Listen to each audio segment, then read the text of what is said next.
আমাদের কাজ হবে, আমরা কর্মবিরতি যাচ্ছি, এতে আমার চাকরিটা যাবে। আমাকে যদি শহীদ হইতে হয় আমি শহীদ হয়ে যাব, আমাকে যদি মরতে হয় আমি একা মরে যাব। আমার জীবনের জন্য যদি এই 560 জনের রেভিনিউ হয় আমি এই মুহূর্তে প্রস্তুত আছি। কার কথা বলছেন?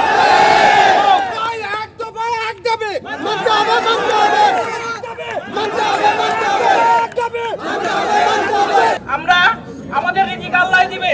17 বছর অপেক্ষা করেছি, অনেক মুলা দেখেছি, অনেক কিছুই দেখেছি, আর সহ্য করতে পারবো না। আমাদের কালকে সকাল থেকেই 8:30টার মধ্যে আমাদের প্রত্যেক জেলা থেকে সবাইকে আমাদের অফিসের সামনে, নির্বাচন ভবনের সামনে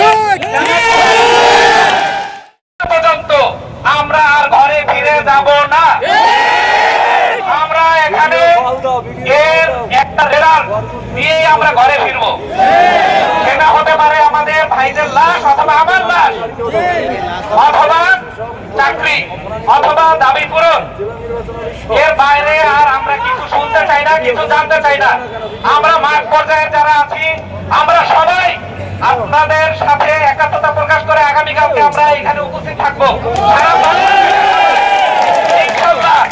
আমাদের এই আন্দোলন চলবে যতক্ষণ না পর্যন্ত আমাদের দাবি না মানা হচ্ছে, ঠিক ততক্ষণ